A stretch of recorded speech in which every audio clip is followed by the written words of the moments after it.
Welcome to Agriculture and Seasons.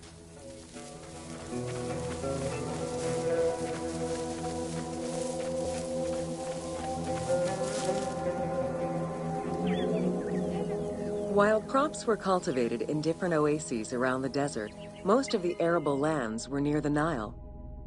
Two types of cereal grain were cultivated, barley and an ancient wheat known as emmer. These two key ingredients contributed in establishing bread and beer as the staple of the Egyptian diet and the basis of its economy.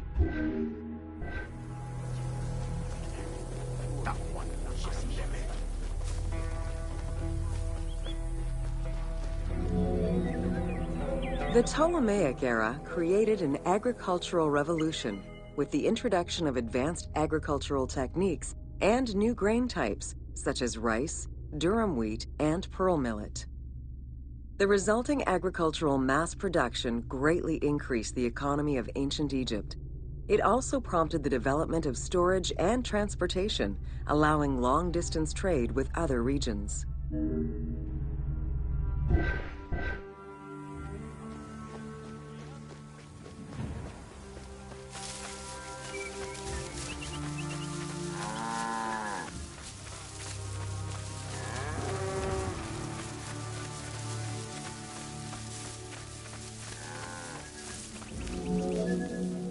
Both bread and beer rations were part of a system of barter payment. The state used those goods to pay wages for those who worked in the quarries and at the construction sites. Beer was so important to ancient Egyptians, they had a goddess of beer brewing, Tenenet. Tenenet is seen in many paintings and sculptures with beer, and women are depicted as the primary beer makers.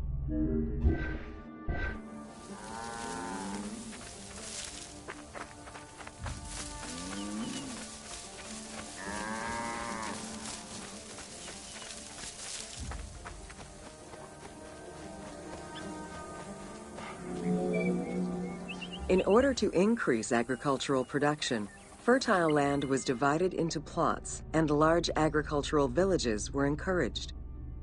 The state and temples were the biggest landowners. Depending on the region, fertile land was managed by civil servants or rented to individuals. Ancient Egyptians relied on rudimentary tools for land cultivation. Soil was broken down with hoes, and wing plows were used to make furrows.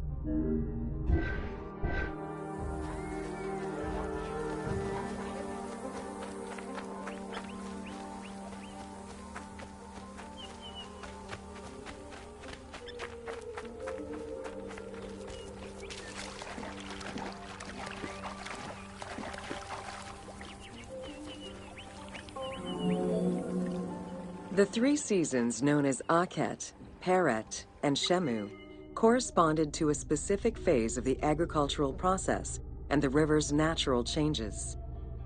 Akhet was the time of the flood, beginning with the appearance of the star Sirius in July. Peret was the time when lands were cultivated, plowed, and sown. This fell between October and November. Shemu ran from May to September and was when harvesting and taxation began.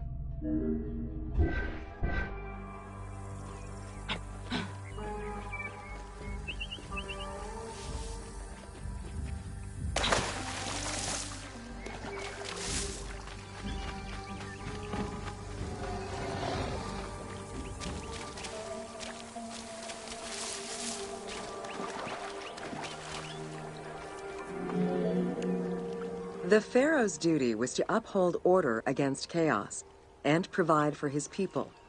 Priests and local governors also wanted to appear as protectors of the people.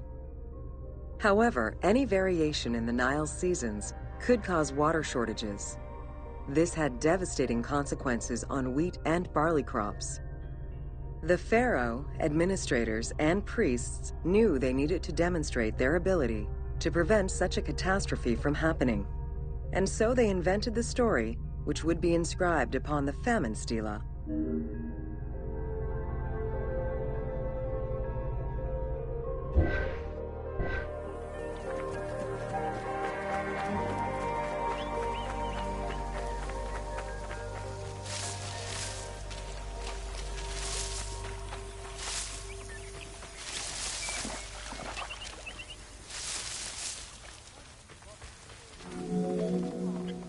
The story begins with the pharaoh worried for his people. The Nile hasn't flooded in years, and his people are starving. In search of the origins of the flooding, Djoser seeks out Khnum, the protector god of the region and the source of the drought. Djoser gives the god offerings and orders his priests to restore the temple of Khnum. These offerings please the god, and the floods are restored. This story was intended to highlight the importance of the deity in everyone's daily lives, while also demonstrating the crucial role that the priests and the king played in feeding and protecting the people of Egypt.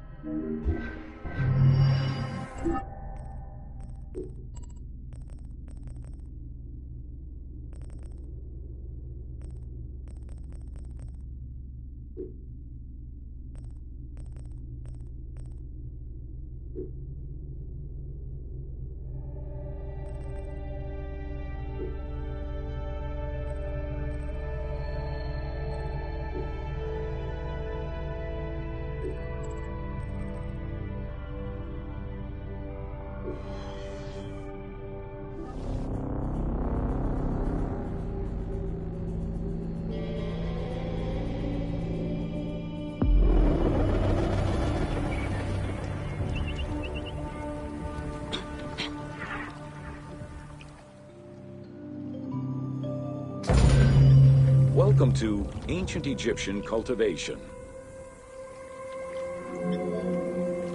The new grain types of the Ptolemaic period required a great deal of water.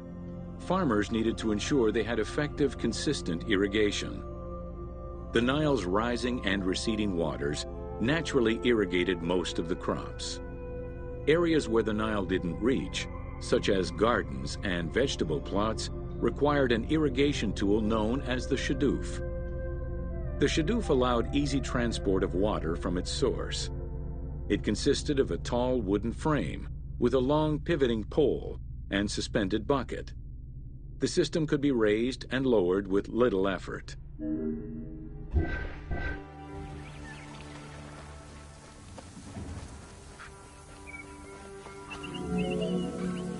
Later, a sakya, or water wheel, was invented.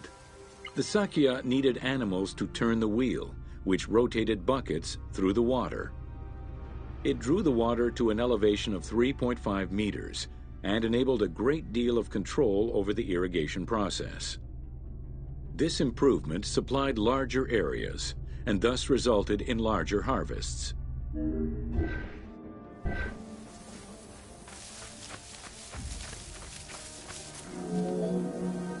The threshing process separated the grain from its husk. Workers would spread the ears on clean ground. Oxen, cows, or donkeys were then guided back and forth to trample the grain. This continuous movement worked the grain loose while preventing the animals from eating it. Unwanted chaff and straw were swept away, or gathered and added to the mud used to make bricks, to make them stronger.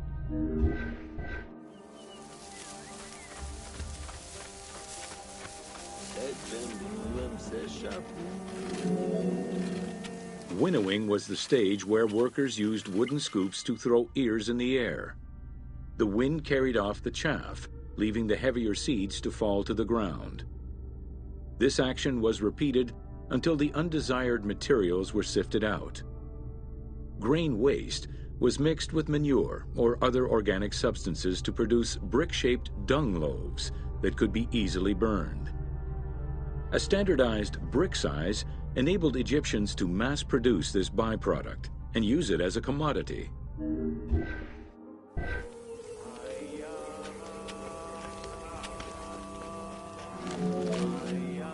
Transporting large amounts of grain required ships equipped to carry heavy loads. These goods were moved during the Nile's flooding season, when the river was deep enough for large ships. The transports stopped at checkpoints to accommodate customs and police controls, as well as for technical requirements and weather conditions.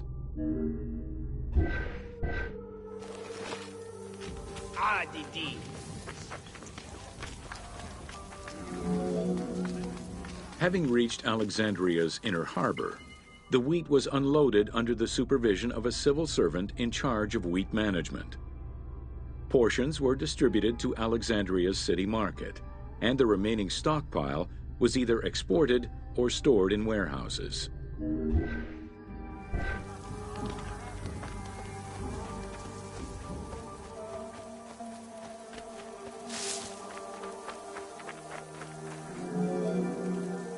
Grain storage facilities were located across all of Egypt. Temples and institutions had large silos, while individual houses had storage sheds. In some houses, arched cellars were built into the foundations. These watertight chambers were accessible from the ground floor through a trapdoor. Royal granaries acted as the storehouse and distribution centers, and managed state payments to civil servants, soldiers, and the police. Though plastered on the inside, silos weren't completely sealed, and so remained susceptible to mice infestations.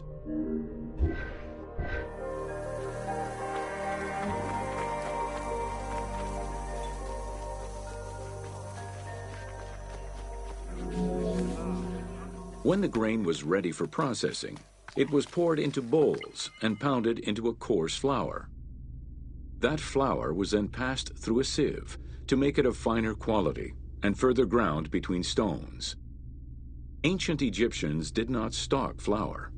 Instead, fresh grain was portioned out each time to produce flour as it was needed. The sieves used by ancient Egyptians were unable to filter out sand and stones. Grit often passed into the flour, causing long-term tooth abrasions among all classes of Egyptians.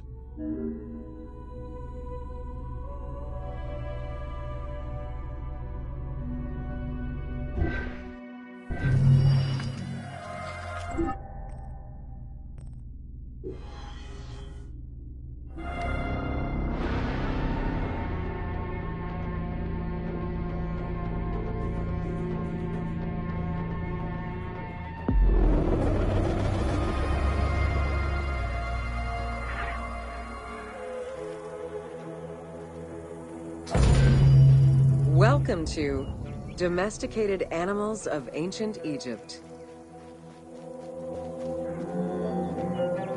Agriculture and domesticated livestock were introduced 6,000 years ago. Archaeologists have found traces of cattle, donkeys, pigs, and dogs. Dromedary are thought to have been introduced during the Persian invasion.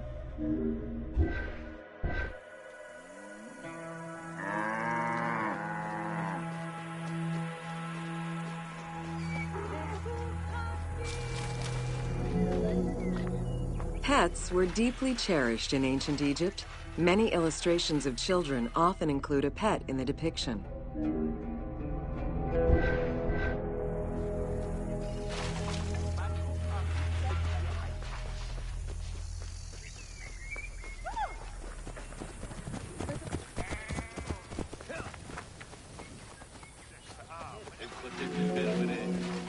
One of ancient Egypt's most iconic animals, the cat, wasn't adopted into their daily life until the Middle Kingdom. Since they were so highly capable of killing snakes and rodents, cats were present throughout every period. However, they only became pets sometime during the Middle Kingdom. Prince Thutmose, son of Amenhotep III, had his cat Tamiu laid to rest in its own sarcophagi.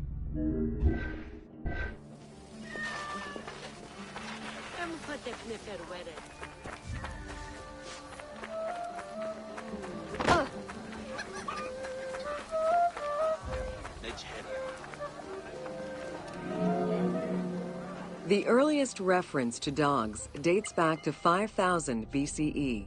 They were popular pets as they helped hunters and protected herds.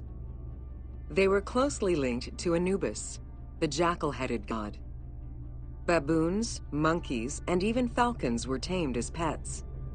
Each was mummified and buried with as much ceremony as any family member.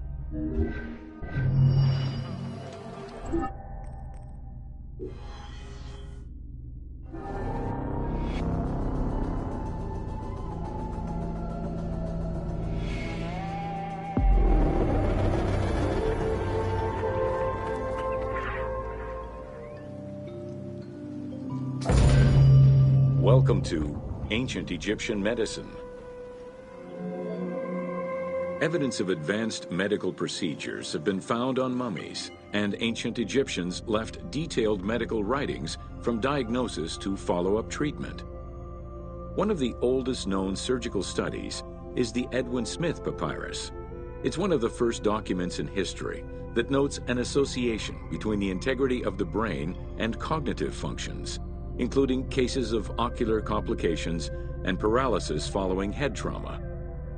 Vinegar-treated marble stone from Memphis was used as an anesthetic.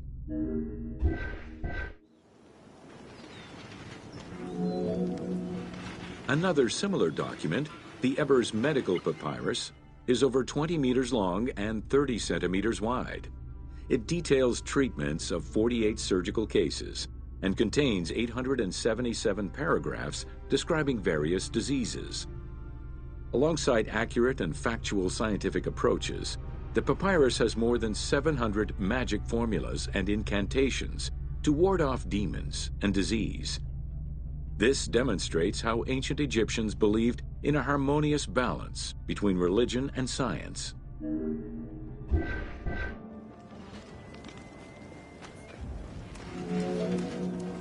Remedies were considered as medicine and carried by doctors and priests.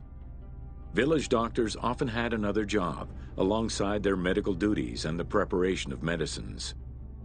A cure for blindness was made of fermented honey, ochre, and coal. The science behind it was that honey functioned as an antiseptic and antibacterial, while ochre would reduce the swelling. All of their knowledge did not always suffice. Ramses II died of an infection caused by an abscessed tooth.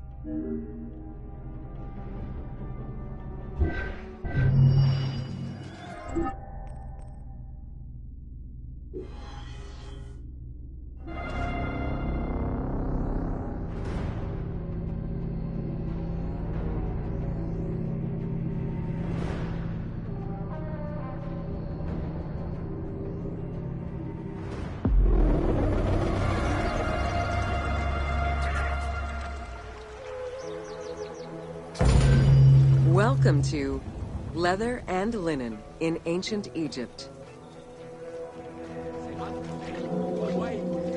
Tanning, a process which dates from prehistoric times, was present although not highly valued in Egypt due to the heat. Leather was reserved mainly for things such as sandals, leather bags, dagger sheaths, quivers, and other similar items.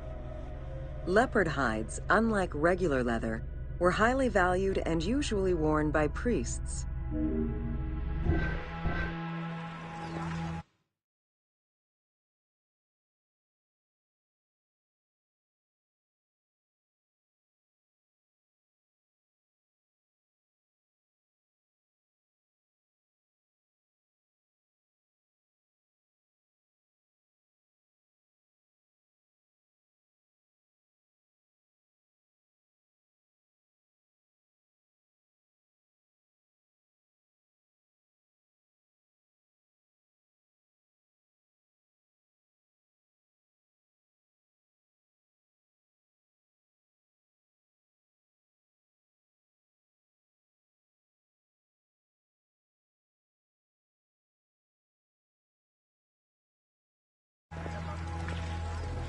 Died before weaving, while color was used in the